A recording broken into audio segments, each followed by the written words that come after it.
The story of America often begins with a familiar scene. In 1492, Christopher Columbus sailed across the vast Atlantic Ocean.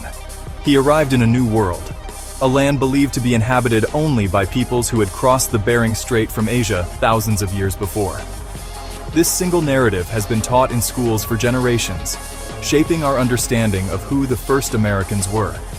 It presents a clear, linear history where European exploration marks the beginning of modern American history.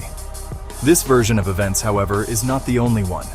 It is a story that leaves little room for other possibilities, other voyages, or other peoples who might have reached these shores long before the Nina, the Pinta, and the Santa Maria.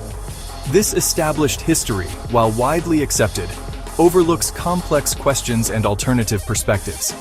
It suggests that the great oceans were insurmountable barriers for ancient civilizations, particularly those from Africa. The idea that only Europeans possessed the technology and ambition for transoceanic travel has become a cornerstone of historical teaching. But, history is not always so simple or straightforward. New evidence and re-examined old tales suggest that we should look again at the pre-Columbian world. We must ask if the story we have been told is complete. Could there be chapters of our history that have been left unread, pushed aside, or simply lost to time? The possibility of other ancient visitors deserves our attention. Imagine a world where the oceans were not barriers but highways. Highways that connected continents and cultures in forgotten eras. This perspective suggests that ancient peoples were more capable and more adventurous than we often give them credit for. It opens the door to the possibility that Africans, with their own rich maritime traditions, could have made the journey across the Atlantic. This idea challenges the very foundation of the traditional American origin story. It asks us to consider that the Americas were a crossroads of ancient cultures, long before European maps marked them as a new discovery. This is a journey into a hidden history, one that asks us to reconsider everything we thought we knew. The official narrative states that Native Americans are descended from ancient Asian populations. These groups are said to have migrated over a land bridge connecting Siberia and Alaska during the last ice age. This theory is supported by significant genetic and archaeological evidence.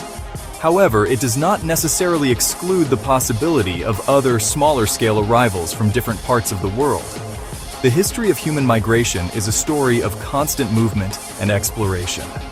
To assume that only one group managed to reach these vast continents over tens of thousands of years might be an oversimplification. The historical record is full of surprises, and the story of the first Americans may be far more complex and diverse than we currently imagine.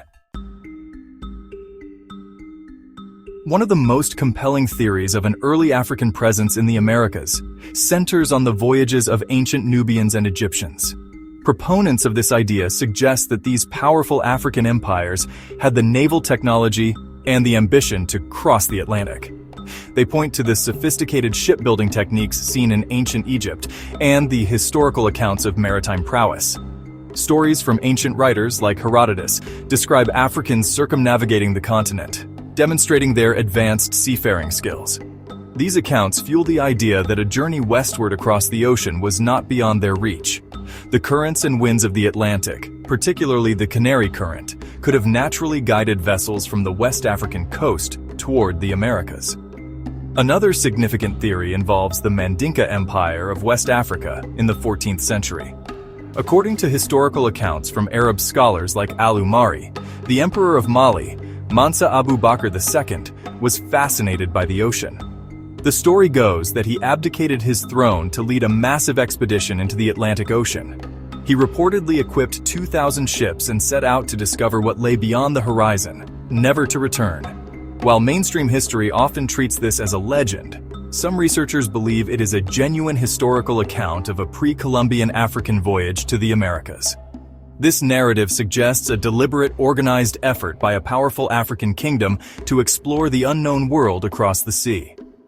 Legends and oral traditions from both sides of the Atlantic also provide intriguing hints. In the Americas, stories told by native peoples to the first European explorers, including Columbus himself, mentioned the arrival of black-skinned people. These visitors were said to have come from the south and east, carrying spears with tips made of a gold alloy called guanin. This metal was well known in West Africa. On the other side of the ocean, West African oral histories contain tales of great sea voyages and lands across the water. While oral traditions are not hard proof, they represent a collective memory that can sometimes preserve historical events that were never written down in official records.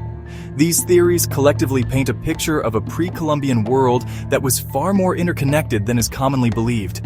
They do not necessarily seek to replace the story of the Bering Strait migration, but to add to it. The idea is that the Americas were visited by different groups of people over many centuries, including Africans who came as explorers, traders, or perhaps even accidental voyagers. This perspective enriches our understanding of human history, suggesting that the spirit of exploration was a universal human trait, not one confined to a single continent or culture. It opens up a new and exciting field of inquiry into our shared global past. The most striking pieces of evidence used to support theories of an African presence are the colossal Olmec heads. These giant stone sculptures were carved by the Olmec civilization, one of the earliest major civilizations in Mesoamerica, flourishing between 1500 and 400 BC. The features carved on these massive stones, full lips, broad noses, and a specific head shape, are interpreted by some scholars as distinctly African or Negroid.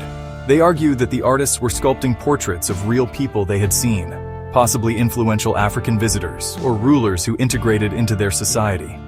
These heads stand as powerful, silent witnesses that demand an explanation beyond simple artistic style. Beyond the Olmec heads, other archaeological finds have fueled the debate. Skeletons found in ancient burial sites in the Americas have sometimes been reported to have features that some anthropologists describe as African. For example, the remains of a woman nicknamed Lucia, found in Brazil and dated to over 11,000 years ago, were initially described as having features more akin to ancient Africans or Australians than to modern Native Americans. While these interpretations are heavily debated, they keep the conversation alive. Similarly, certain types of pottery, weaving techniques, and architectural styles found in ancient America show surprising resemblances to those found in ancient Africa, suggesting a possible transfer of knowledge across the ocean. Linguistic and botanical evidence also plays a role in this historical puzzle. Researchers have pointed to similarities between certain Native American and African languages, suggesting a possible ancient connection. Furthermore, the presence of certain plants in both the Old and New Worlds before Columbus is a significant clue. For instance, some species of cotton found in the Americas are genetically related to African cotton. The bottle gourd, a plant of African origin, was also present in the Americas thousands of years ago. Critics argue these could have floated across the ocean naturally, but proponents of pre-Columbian contact believe they were more likely transported by ancient mariners who made the journey. Written accounts from early European explorers provide another layer of evidence. Columbus himself wrote in his journals about reports from native people on the island of Hispaniola. They told him of black-skinned people who had come from the south and southeast, trading in spears tipped with the gold alloy guanin. When Columbus had these spear tips analyzed in Spain, they were found to be of the exact same composition as spear tips being forged in West Africa. This account, from the primary discoverer himself, is often cited as one of the strongest pieces of textual evidence for an African presence in the Americas, just before his own arrival. The mainstream scientific and historical community largely holds to the Bering Strait migration theory as the primary explanation for the peopling of the Americas. This view is supported by a massive body of evidence, most notably DNA analysis. Genetic studies of modern and ancient Native American populations overwhelmingly show a lineage tracing back to ancestors from Northeast Asia. This genetic data forms a strong foundation for the theory that people walked across a land bridge known as Beringia thousands of years ago. For many historians and archaeologists, the evidence for this migration is so conclusive that it leaves little room for significant, population-altering contact from other continents like Africa. This topic is highly debated because it challenges deeply entrenched historical narratives and identities. For centuries, the story of America has been Eurocentric, centered on Columbus's discovery. The theory of an ancient African presence directly confronts this narrative, offering a more multicultural and global perspective on ancient history. This can be seen as a powerful corrective to historical records that have often ignored or minimized the achievements of non-European civilizations.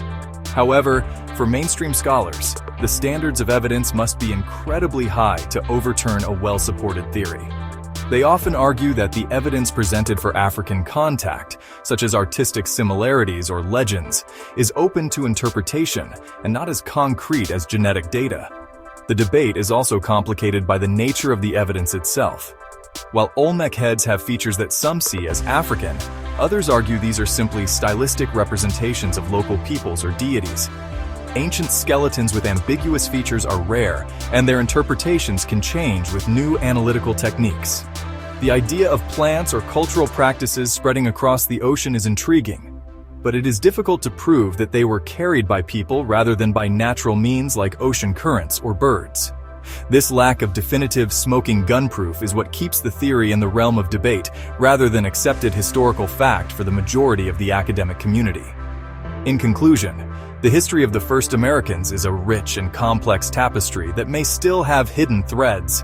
While the Bering Strait theory remains the most widely accepted explanation, the questions raised about a pre-Columbian African presence encourage us to remain open-minded. They remind us that history is not a static set of facts, but an ongoing investigation. The pursuit of knowledge requires us to examine all possibilities and to welcome new research, whether it confirms what we already believe or challenges us to see the past in a new light.